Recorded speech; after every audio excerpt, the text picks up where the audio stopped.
Alright, so Species, The Awakening. The fourth film in the franchise. I finally finished this franchise. Thank God. The first two were good. The last two, not so much. But this one has caused me to create a new category in my rating system. Because I can't bring to give it a fry in hell. It's not that bad. But, so I'm going to have to give it something else. But, so anyway. Species, The Awakening tells the story of Miranda, a college teacher who starts getting sick. And it's revealed that she's actually an alien-human hybrid created by Tom, who is supposedly her uncle, so he takes her to Mexico so that he can reconnect with his former partner, Forbes, and try to fix what's going on. Try to cure her, that. So, yeah, there it is. So first and foremost, I just want to say that I do like the fact that, at least in the first half, they try to do something different. It's not alien creature created or born from this. It's something they created, but she was made. She's an alien human hybrid that had her alien parts toned way down so that she could be human to live out a normal lifespan. But now, apparently, she's at the end of the lifespan, and that's why she's getting sick and stuff, and starting to change and all that. The only problem with that isn't, and I know this is technically disconnected from the other three. However, you put together her age in this. She's got to be mid-20s, at least, right? And she's a college teacher, so that would put her in her mid-20s. That would put her somewhere in the 80s-ish when she was born. So this has to be a different universe. Although they did establish in the last one, aliens had been here for centuries. I don't know. But, who knows? Right? Or decades, I should say. Who knows? So, yes. She starts to have problems, and Tom, who has been her uncle, takes her to Mexico. Now, first of all, the story he says, so apparently what he told her was that he's her Uncle Tom, and that her parents died in a car accident or something when she was younger, and he's been taking care of her. You created her. She was a child. I'm assuming she was like a baby or something you created, right? Why couldn't she? I don't know how old she was when she was created, but like, why couldn't she just be her father and say her mother died in the womb, in childbirth? Would that make more sense? It just confusing me. Also, there was a point in this film where I thought it was very close to frying in hell. Because they get to Mexico and they're trying to find Forbes, and they get attacked by a half-breed nun, who then turns out to be Forbes' half-breed sex mistress, who is sterile. Yeah.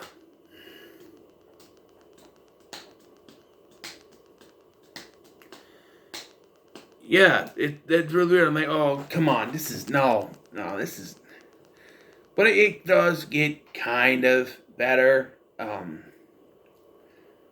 They realize they need a donor to fix her, and so, Tom goes around and he meets this woman who hits on him, and Azura, that's the nun lady's name, half-breed nun name, attacks the lady, and they bring her back to the lab, and they put it all together. Now, so here's the thing. I told you before I'd seen this. Here's the problem. I had not seen the beginning of it. The part I saw picked up from when they had her in the machine, and they were doing the thing, and she popped out of it. I thought this was the beginning of the movie. And then when it ended so quickly, I'm like, oh, this movie wasn't that long. Well, little did I know that I actually started from the middle of the film. Yeah, stupid me, right? But yeah, so from this point though, it kind of goes back into the tropes of the first three. Now, it infused her somehow, making her alien DNA more dominant, and now she wants to go out and procreate just like the last three. You had it. You almost had it. You had an original idea that you ran out of creativity and said, oh, let's just do the second half like the original. And it does. It goes back into the original stuff. She's out there trying to find a mate. She hits on the guy downstairs who ends up being sterile, so she kills him. So I guess we can assume what happened with Sarah. She realized her boy toy was sterile, killed him, and then probably went back and killed Dean and Hastings as well. Happy ending. But anyway, kills him. She goes out looking for a dude. She puts on a hot red dress. And, yeah. So, and then we get into more trouble because then Tom and Forbes go looking for her. And for some reason, Azura turns on Tom, attacking him in the church. I really don't know why she turned. Did they explain it? She seemed to be on their side and working with Forbes. And was it edited wrong? I don't know. No, because he attacks her. She attacks him. She kills the padre. And she attacks Tom. And Tom squashes her with a cross. And, she's supposed to be dead. So, to this point, that Forbes finds Miranda. She seduces him, and they have sex. Why? Look, I understand he was doing with Azura. She's sterile, so nothing's gonna come up. But he knows that all she wants is to fuck and procreate, make a baby. That's all she wants, is to make a baby. And he just goes with it. Just stands there, lets her take his clothes off, and they do it. And something I want to point out here is I know it's weird, but I do like that they actually do a transformation that is between being normal and fully transformed. Like they have like little scale things around the nipples there and on the arms and the eyebrow things. Little scales here. Pretty good. I know they kind of did it before, but it didn't look as good as here. This is a TV movie. They actually like the designs they did with this. It's actually better than just going straight into the transformation. Which, fully transformed, they do look different. They got a weird Cupid doll thing point on their head, which makes them look kind of weird, but it's not that bad. And they're blue for some reason. They're always blue, but this is more blue than normal. Yeah, so Tom then discovers what had happened. He has no remorse for Forbes. And then he takes Miranda, he discovers she's pregnant, takes her back to Forbes' lab to try to do something. And we need forced climax. So in comes Azura. She shows up, she's still alive, and she attacks. And so, like I said, because they established a new look, that's what we're going to get in the climax, right? They're going to fight half transformed. It's going to be kind of cool. But we'll actually have some dialogue this time. Nope. Same old boring climax. Two stunt people in alien suits fighting each other. That was a real one. Just talking about it made me yawn. That's a real. Yeah. They had no creativity for these climaxes. Nothing. At least for the first two, they had human people trying to fight the aliens, where, no, this is boring. Aliens fighting each other. No dialogue, really. It's just, no. Boring. Boring. And so, Azura tries to kill Tom, but Miranda gets involved. We have alien fight, and Miranda gets impaled. So Tom takes out Azura with a rifle.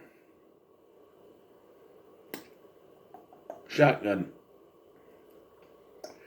Yeah, we established before that doesn't work, but this is a different universe, so it does work. And it does work. She's dead. So he goes over, he sees Miranda. Miranda thanks him for creating her. And then he decides to turn on all the gas tanks, blow the thing up. Movie ends. So, like I said, I can't outright say this should fry in hell because it's not that bad. It doesn't make me mad. But in the same time, I really don't want to watch it again. I have no desire to. The idea of. I like the idea, trying to change it up. But it's like they had a new idea and they realized it only worked for half the movie. They only had enough of that idea to fill up half the script and then just follow the original films stuff from the first three films that, oh, she wants to have sex and she wants to make babies, and for some reason Azura is now attacking Tom for some reason, and alien fight with no dialogue, stump people. Worked in the first three. Not very well, but So, because of this, I had to create a new category in my rating system, a new rating. So, okay, so we have To the Moon, which is the best, right? We have the worst, which is Fry in Hell. And then we have the next one up, the next one down. So Fry in Hell is the worst. The best is To the Moon. The next one down is pretty good. Below that is middle of the road. And so bad it's good, it's just going to be reserved for certain movies that are so bad it's good. I can't say this is so bad it's a good movie because it's not even that. So I had to create a new category. So,